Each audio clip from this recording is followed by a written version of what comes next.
पता है कौन कराया था पहली बार इस कथा को? नहीं, इस कथा को सर्वप्रथम जो कराए थे वह नारद जी कराए थे। आप बोले क्या? आप जानते थे, बताते तो ना। सर्वप्रथम इस श्रीमद् भागवत की कथा नारद जी कराए थे। कहां पर? हरिद्वार में आनंदवटी जगह का नाम है, जो कि नीचे से और ऊपर शिला से बीच का स्तर वाली भाग है, उसका नाम है आनंदवटी। उसी जगह पर नारद जी ने इस श्रीमद् भागवत कथा को करवाया था। पर क्यों करवाया था? नारद जी ने श्रीमद् भागवत कथा को क्यों कराया? पहली बात, नारद है कौन? जिन्होंने इस कथा को कराया उनका नाम नारद, लेकिन नारद कौन है? नारद के विषय में भी जानना पड़ेगा। तो नारद कौन है? पहले नारद की थोड़ा सा जीवनी सुन लीजिए, तभी तो उनके विषय में पता चलेगा। तो सर्वप्रथम नारद के विषय में सुनिए। नारद के अगले जन्म की कथा ऐसी है कि नारद के अगले जन्म जब उनको शरीर मिला था, वह एक साधारण परिवार में जन्म लिया था। और ऐसा परिवार में वो जन्म लिया कि जन्म लेने से मात्र 6 दिन बाद उनके पिता का देहांत हो गया, यानी उनके पिता शरीर को छोड़ दिए। जैसे शरीर को छोड़ा, एक छोटा सा बालक और उनकी मां छोटे से बालक को लेकर के इधर उधर घूमने लगी।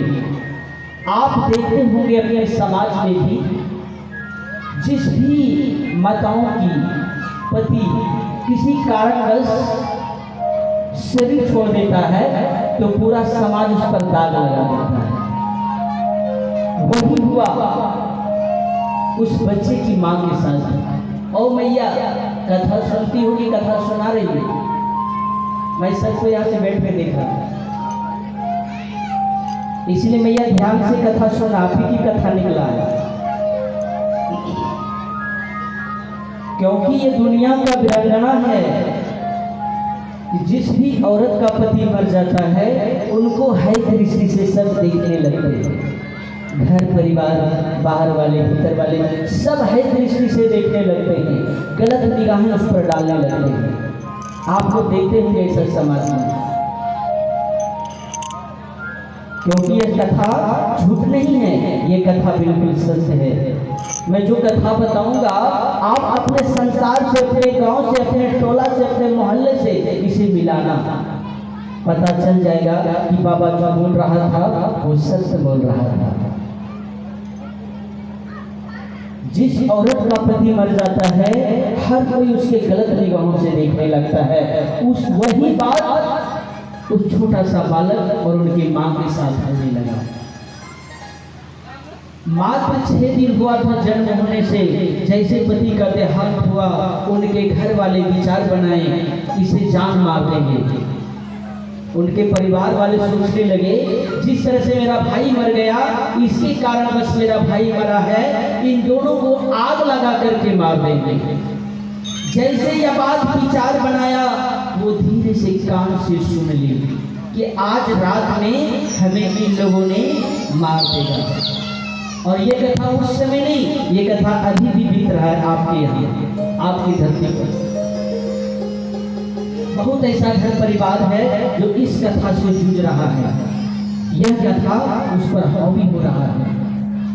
जैसे उस बालक की मां ने सुना कि आज मुझे और मेरे बेटे को हमारे परिवार वाले आग लगा करके मार देंगे, उसी समय वह छोटा सा बालक, 6 दिन का बालक, नन्हा सा बालक, दूध मुहा बालक को उसकी मां लेकर घर से भाग गई। घर से तो वो चली गई। घर से जाने के बाद वो बार बार मन में विचार करने लगा, बार बार सोचने लगा कि मैं घर छोड़ करके तो चली आई, पर मैं कहाँ जाऊंगी। कहाँ रहूंगी, क्या खाऊंगी, इस बच्चे को मैं कैसे पालूंगी। इनके पिता भी नहीं है, इस बच्चे को मैं किस तरह से पालूंगी, इसका भरण पोषण कैसे मैं करूंगी। यही बात सोचते सोचते वो माँ रोते हुए उस बालक को लेके जा रहा था। बहुत घना जंगल, उनको डर भी लग रहा था, भय भी हो रहा था जंगली जानवर से। लेकिन माँ तो माँ होती है ना, अपने बच्चों के लिए माँ कुछ भी कर बैठती है। तब वह माँ धीरे धीरे जैसे जंगल पार हुआ,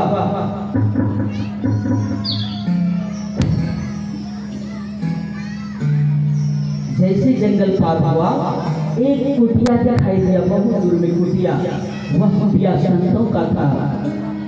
माँ को लगा शायद इस कुटिया में जाएंगे तो मेरा बच्चे का भरण पोषण हो सकता है। रोते हुए वह कुटिया के करीब चली गई। जैसे कुटिया के करीब गई, संतों ने देखा कोई आकर के गेट पर रो रही है, गोद में छोटा सा बालक है। तो संत का दूसरा नाम है भगवान। जो सच्चा, जिनको सच्चा संत मिल गया तो समझ लेना उससे भगवान दूर नहीं है, उसको भगवान मिल गया। वही माँ को और छोटे से बालक को सच्चा संत से मुलाकात हो गई। जैसे संत के पास गया, संत उनके पास आया, बोला बेटी तुम क्यों रो रही हो, देखने से पता चलता है तुम्हारे ऊपर बहुत अत्याचार हुआ है, तुम्हारे परिवार वालों ने तुम्हें जान मारना चाहा है, तुम्हारे चेहरे देख करके मैं देख रहा हूँ तुम बहुत दुखी हो, क्या कारण है बताओ। जैसे संतों ने मैया से ये बात पूछा तो मैया को विश्वास हो गया यह सच्चा संत है। तब उन्होंने जीवन की सारी कहानी उस संतों को बोला। तब संत ने बोला बेटी मैं तुम्हारे पिता के समान हूँ, अगर तुम चाहो तो इस आश्रम में अपने छोटे से बच्चे लेकर रह सकती हो। बोला हाँ बाबा हम रहना चाहते हैं आप लोगों के साथ। जब आप बेटी बोले तो आप मेरे पिता हैं और पिता का सेवा करना एक बेटी का धर्म है। यही सोच करके माँ और बेटा दोनों आश्रम चला गया संतों के सानिध्य में।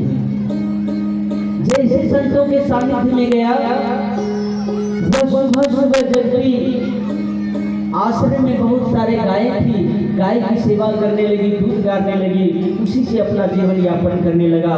तब संतों ने उसका नाम रखा रामदास। क्या नाम रखा? नारद जी की अगले जन्म की कथा में सुना रहा हूँ। अगले जन्म में उनका नाम था रामदास। वह रामदास एक बचपन से संतों का सेवा कर रहा था।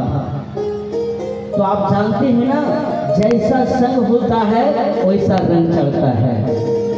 जब वो एक बचपन से संतों के साथ रहा, एक बचपन से संत का सेवा कर रहा था, धीरे धीरे संत का आशीर्वाद उनके ऊपर आया और धीरे धीरे वह भी गाने लगा, बजाने लगा, वह भी संत बनने लगा। रोज सुबह जगता अपने माँ को प्रणाम करती, जितने गुरुजन थे सबको प्रणाम करते, इनके बाद कुछ काम करते। आज भी मैया अगर अपने बच्चों में संस्कार डालना हो ना तो कुछ मत करवाओ, सिर्फ उसे सुबह सुबह सबका आशीर्वाद लेने बोलो। जैसे जगह जाओ बेटा पिता का आशीर्वाद लो, जाओ बेटा दादा दादी का आशीर्वाद लेके आओ। सिर्फ तुम बच्चों को झुकना सिखा दो मैया, वो जीवन भर झुकते रहेगा और आपका मान सम्मान करेगा। आज हो क्या रहा है, एक मानव झुकना नहीं जानता है। जो नहीं झुकना जानता है उसी के जीवन में उतना कष्ट हो रहा है, जो झुक रहा है उसे कष्ट नहीं हो रहा है। वही बात रामदास जी के साथ होने लगा। रामदास 10 वर्ष का हो गया, संतों की सेवा में इतनी लीन हो गई कि अब उसको दूसरा कुछ भी चीज दिखाई नहीं दे रहा था। इनकी बात संतों में लीन होने के कारण अब उनकी मां को लगने लगा कि हे भगवान, एक तो बेटा भगवान दिया है, यह भी बाबा बन जाएगा, यह भी संत बन जाएगा, तो मेरा बुढ़ापा पर कौन देखेगा, मेरा कौन ख्याल रखेगा। अब माँ के मन में विचार होने लगा कि बेटा को संत नहीं बनाएंगे, बाबा नहीं बनाएंगे। लेकिन एक बचपन से उसमें संस्कार आ गया था। सुबह जगता था, संतों का पहले पहले चरण छूता था। संतों के चरण छूने के बाद ही कुछ करता था।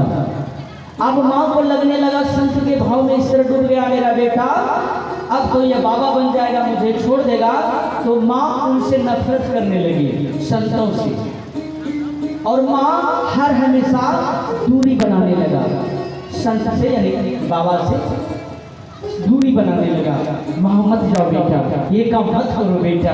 लेकिन बेटे में तो एक बचपन से संस्कार आ गया था कि सुबह जगना है, माँ को प्रणाम करना है, गुरुजनों को प्रणाम करना है। बेटा एक भी नहीं मानता था। इनके बाद रामदास 14 वर्ष का हो गया। जैसे 14 वर्ष का हुआ, अब धीरे धीरे संत उस आश्रम को छोड़ करके जाने लगा। जैसे जाने लगा, संत भी उसका पीछा करने, रामदास भी उसका पीछा करने लगा। तो रामदास जैसे उनके पीछा करता, उनकी माँ रोक देती थी, बेटा ये मत करो, बेटा वो मत करो, बेटा वो मत करो। तब रामदास शांति क्या सोचने लगा। रामदास जी जब भी ध्यान में बैठे यही प्रार्थना करते कि हे गुरुदेव, हे भगवान, मेरी माँ मर जाए। अब देखिए रामदास जी का भाव, यानी संतों के प्रेम में इतना पागल था कि वो अपने माँ को भी भूलने के लिए तैयार हो गया। वह बार बार जब भी ध्यान करते तब यही भगवान से प्रार्थना करते कि हे भगवान, मेरी माँ मर जाए। अगर मेरी माँ मर जाएगी तो हमें कोई नहीं रोकेगा और मैं संतों के साथ चला जाऊंगा, क्योंकि हमें संत से ही प्रेम हो गया है। मेरा सब चीज यह बाबा है, यह संत है, इसलिए मेरी माँ मर जाए। बताइए, उस समय भक्ति में इतना लीन हो गया रामदास कि ये भगवान से प्रार्थना करने लगा।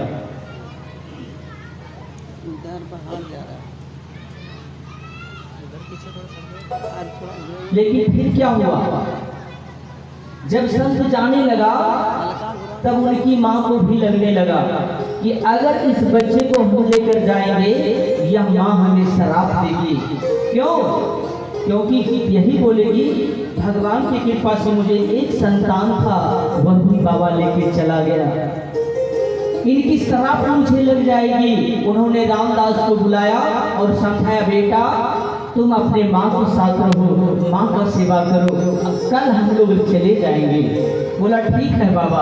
लेकिन जैसे संत अपना अपना सब चीज सामान बांध करके गेटरी में जाने लगा, पीछे पीछे रामदास भी पड़ गया। आगे बढ़ता था, जैसे पीछे उलट के संत देखते थे, झाड़ी में छुप जाते रामदास। फिर संत आगे बढ़ता था, फिर वो झाड़ी से निकल करके जाने लगता था। जैसे कुछ दूर चला गया, इनके बाद भगवान की ऐसी कृपा कि उनकी माँ गायों की सेवा करने गई, उसी गुहाल में उनकी माँ को सांप काट लिया। रामदास की माँ को सांप ने डस लिया। लेकिन रामदास माँ के मरने का खबर कोई संतों ने जाकर बताया कि रामदास जल्दी चलो, तुम्हारी माँ को सांप काट ली है, तुम जल्दी चलो। वो खुशी से पागल हो गया। क्यों? वो खुशी से पागल इसीलिए हो गया क्योंकि रोज का रोज वो भगवान से प्रार्थना करते थे कि मेरी माँ मर जाए। आज उनको कान में पता चला कि मेरी माँ मर गई। इस खुशी में वह पागल हुए रामदास और वहीं नाचने लगा। तब 3-4 शिष्य और बगल में थे। तब रामदास को समझाया कि रामदास तुम क्यों नाच रहे हो, तुम्हारी माँ सच में मर गई। जैसे वो 3-4 शिष्य उनको कान में बोला कि तुम्हारी माँ सच में मर गई, तब रामदास रोने लगा। रोते हुए तेजी से भाग करके माँ के पास आया। जैसे माँ के पास आया, देखा रामदास की माँ मर चुकी थी। एक आंख से गर्म आंसू गिर रहा था, एक आंख से ठंडा आंसू गिर रहा था। क्यों? एक तरफ का संकेत मिल रहा था, भले माँ मर गई, अब हमें कोई नहीं रोकेगा, हम संतों के साथ चले जाएंगे। एक भाव से इसीलिए रो रहा था, एक आंख से गर्म आंसू इसीलिए गिर रहा था कि माँ थी, खाना बना के खिला रही थी, अब माँ चली जाएगी, माँ मर गई, अब हमें कौन बना के खिलाएगा, कौन मेरा ख्याल रखेगा। इस भाव से दोनों आंख से दो प्रकार का आंसू गिर रहा था। लेकिन रामदास की जब माँ मर गई, सारे शिष्यों ने ले जाकर उनकी माँ की अंतिम संस्कार किया। अंतिम संस्कार करने के बाद रोज रामदास रोने लगा। क्यों?